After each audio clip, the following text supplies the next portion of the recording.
And finally, Kimishima said that Nintendo is making progress towards expanding into the mobile market and theme parks, and went on to say that they're making progress on expanding into movies and anime.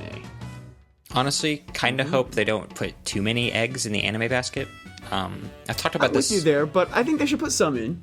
For sure, they should put some in. Like Fire Emblem, for example, is a series that's ripe for anime. Pokemon obviously has been going strong for years. Pokemon should get an anime. It should. But like I've said in past episodes, Nintendo's always been at its strongest when its media presence has complemented sort of what's going on in the global marketplace. Yeah. And right now, the global trend is that anime isn't popular anywhere but Japan. Right. This isn't like the 90s when Pokemon was introduced, and you could create these hits through anime. This is the 2010s where people want their live action fictional universes, kind of like the Marvel universe. They want their high fidelity visuals, kind of like what we saw with the Pikmin shorts. But you're not going to get either of those things out of a traditional anime anyway. Well, I think it kind of depends on how you get it out to the masses. Like, for example, when I look at like the trending category on Netflix, it's full of anime. So I think if if Nintendo's teamed up with a streaming partner like that, where these shows can trend and they don't get lost as much in the flow of like an actual TV station, or a network or whatever. So I think there is maybe greater potential for a Nintendo anime to take off, or just cartoon in general, on a service like Netflix or Hulu. Yeah, no, I totally agree with that too. But also, if you look at stuff like Attack on Titan getting super popular, like, I wouldn't say that anime is dead, or that it's like, any sort of lost cause for Nintendo. And I definitely think there are certain franchises that would work really well for anime. Like Kid Icarus, we saw those sort of shorts that came out alongside Uprising. Those worked really well. I would agree with you. I think they should focus more on movies or, other kinds of animated shorts. But I'm still excited to see what they could have in store for anime stuff. Oh, yeah, for sure. I'm just a little worried that, for example, Zelda's biggest media presence will be in anime. Right. When that's such a Western sort of... Not really Western franchise, but well, Western it's Western franchise. Inspired. It's also not really popular in Japan. It is not anymore. Significantly more popular in the West. I would definitely not...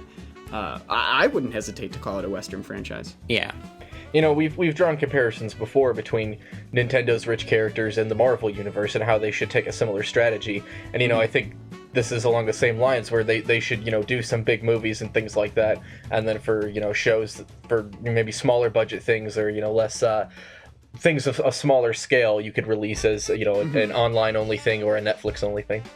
Well, I honestly fail to see any Nintendo series that doesn't have any sort of potential in like an animated medium, because there's obviously stuff that would not work well as movies. There's obviously stuff that would not work well as anime. There's obviously stuff that would not work well as cartoons. But I don't think there's a single one that doesn't have any sort of scenario where like a series of like short animations wouldn't work. Like 5 minutes tops. We saw how great Pikmin did it, and I think Pikmin has potential for a feature film.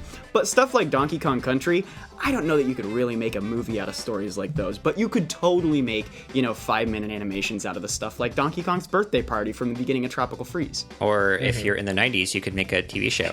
You could do that. You could. Yeah, I'm just thinking like, classic Looney Tunes where you'd have a whole bunch of little shorts thrown together. Exactly. And you can also blend different animation styles. Like Donkey Kong works great as the way they did it in Tropical Freeze. Mario works great the way they're doing it. It would work great as a Looney Tunes style. It would work great as a 30s Disney style.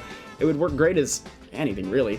But yeah, I mean, then there's Pikmin, which works great the way they're doing it. Metroid and Zelda would both work great as, like, do you remember the Tintin movie? Yeah. That animation style would be amazing for some of their more serious stuff that would be difficult to really do well in live action, but would be beautiful animated like that, I think. There's so much potential, so I really think that they should look at every single option they've got. Hello everybody, thank you for listening to this Nintendo Week clip, NWC. If you like what you hear, please subscribe to us here on YouTube for more highlights and discussion videos from Nintendo Week podcast, or subscribe to us on iTunes for weekly breakdowns of all your Nintendo news, discussion segments on subjects, games, and more, and tons of other features. Thanks for listening, and we will see you tomorrow with another NWC.